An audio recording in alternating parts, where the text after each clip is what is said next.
Muito obrigado pelo interesse de vocês, pela presença, pelo tempo que vocês estão dedicando aqui para essas nossas aulas de Civil 237. Então vamos retomar aqui o nosso módulo 2 sobre os nossos concretos, né?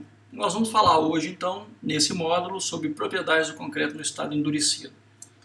No estado endurecido, uma das propriedades mais importantes e as que mais nos interessam estão relacionadas à resistência mecânica, né? A resistência à compressão e à tração, que nós vamos falar logo ali na frente. A idade normal para o controle tecnológico desse concreto, para a identificação da melhor resistência mecânica, é convencionada como sendo 28 dias. Então essa é a idade convencional. E para idades inferiores a 28 dias, a gente faz uma conta de chegada FCJ sobre FC28. Veja que aqui eu estou falando FCJ e não FCK.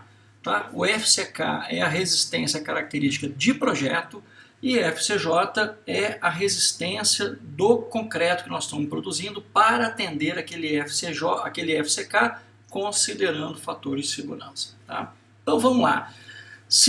Essa aqui é a minha relação FCJ sobre FC28 para 3 dias, para 7 dias, para 28 dias, 90 dias e 1 ano. Tá certo? Para o cimento Portland comum, FCJ sobre FC28, 0,40. Para um cimento Portland comum, FCJ sobre FC28 para 28 dias, 1. Então, nossa relação está aqui. Perceba que para os cimentos de alta resistência inicial, eu tenho uma relação muito diferente entre FC28 do que aquelas que eu tenho para os nossos concretos de cimento Portland comum. Então, essa correlação da idade J do concreto para cimento comum e cimento de alta resistência inicial serve bem para quando você for trabalhar principalmente com planos de escoramento, de reescoramento com tempos um pouco mais reduzidos, ou seja, para projetar a estrutura do seu escoramento e do reescoramento. Muito bem. A ruptura por tração, então, como a gente tinha falado ali logo antes, ela pode ser calculada teoricamente como sendo FCK sobre 10 para concretos com FCK menor ou igual a 18 MPa e 0,06 de FCK mais 0,7 MPa quando eu tenho concretos maiores que 18 MPa. No laboratório, eu posso fazer essa determinação a partir de corpos de provas prismáticos, né, por esforços de tração na flexão, ou de corpos de provas cilíndricos usando a técnica da tração simples. Bom, tração na flexão, eu tenho um corpo de prova prismático, né? Esse corpo de prova tem lá 2 apoios, eu aplico uma carga aqui P no meio desses 2 apoios e determino a resistência à tração por tração na flexão.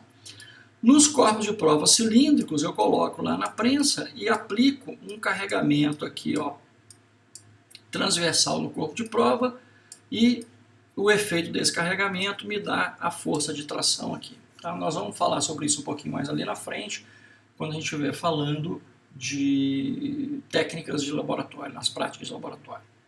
Bom, e assim como eu tenho fatores que influenciam na minha trabalhabilidade, no estado fresco, o que influencia então a resistência mecânica do estado endurecido?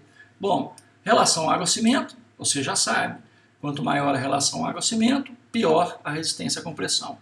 Forma dos agregados, quanto mais volumétricos eles são, melhor é a distribuição de tensões na superfície desses agregados, melhor é o rolamento deles, então eu vou ter uma estrutura de concreto fresca, bem coesa, sem broca, sem espaço, sem vazio, sem defeito nenhum, isso significa aumento da resistência mecânica.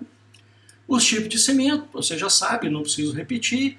O formato e as dimensões dos corpos de prova, se eu tenho corpo de prova prismático ou cilíndrico, eu tenho diferença, né, na resposta de laboratório para resistência mecânica, velocidade da aplicação da carga, duração do carregamento e aspectos relacionados à retração. Nós vamos falar mais ali na frente um pouquinho sobre retração.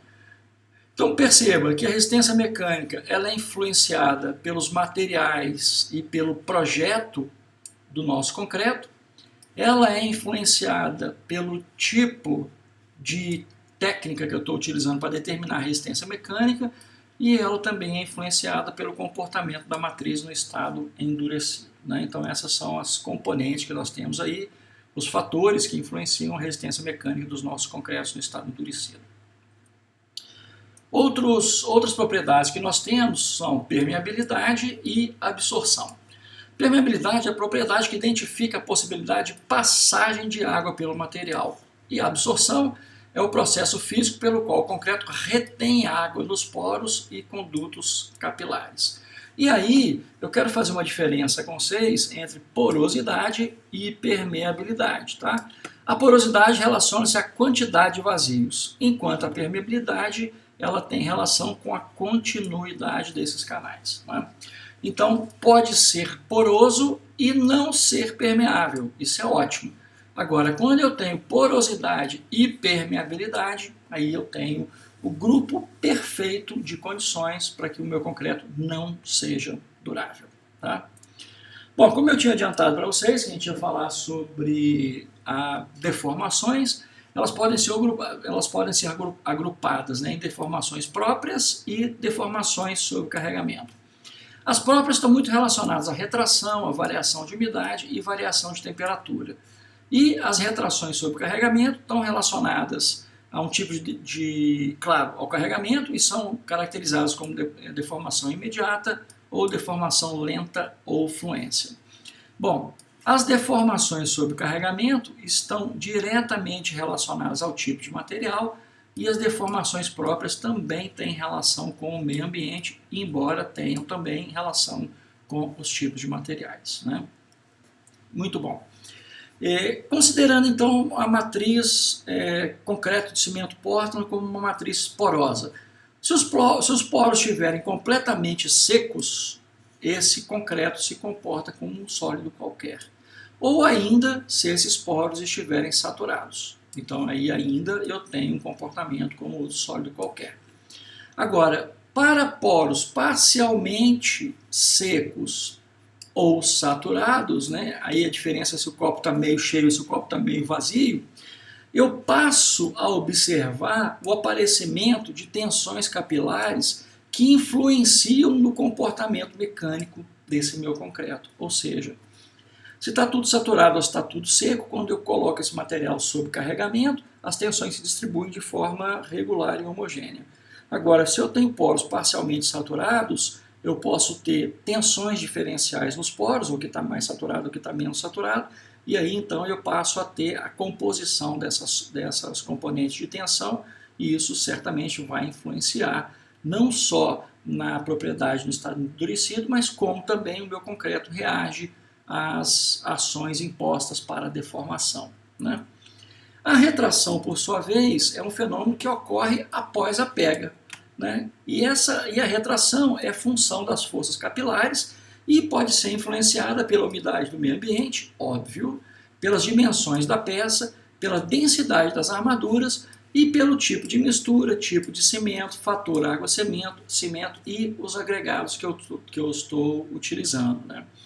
Essas deformações ainda podem ser caracterizadas em deformações lentas ou fluência, que se dá a partir do aumento do acréscimo dessa deformação sob o efeito prolongado de carregamento. A fluência, cara,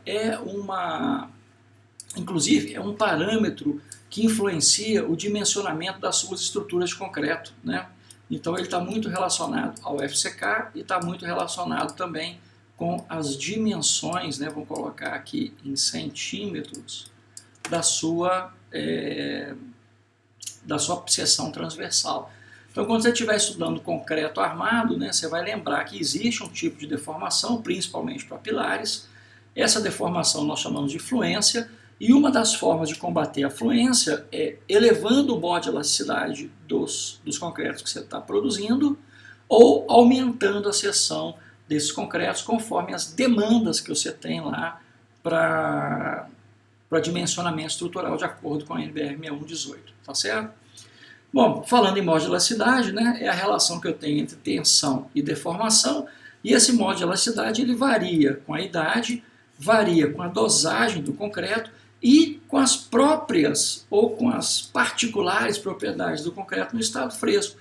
Ou seja, O estado endurecido, a qualidade do meu concreto no estado endurecido é uma função direta das propriedades do concreto no meu estado fresco. Portanto, preze bem pelo projeto, preze bem pelo lançamento, pela mistura, pelos materiais que você está utilizando, pelos processos de cura, por todo o controle tecnológico que você puder desenvolver com o seu concreto no estado fresco, porque o seu concreto no estado endurecido é reflexo da qualidade da sua mistura, do seu transporte, do seu lançamento, e da moldagem e da cura dessas suas peças. Tá?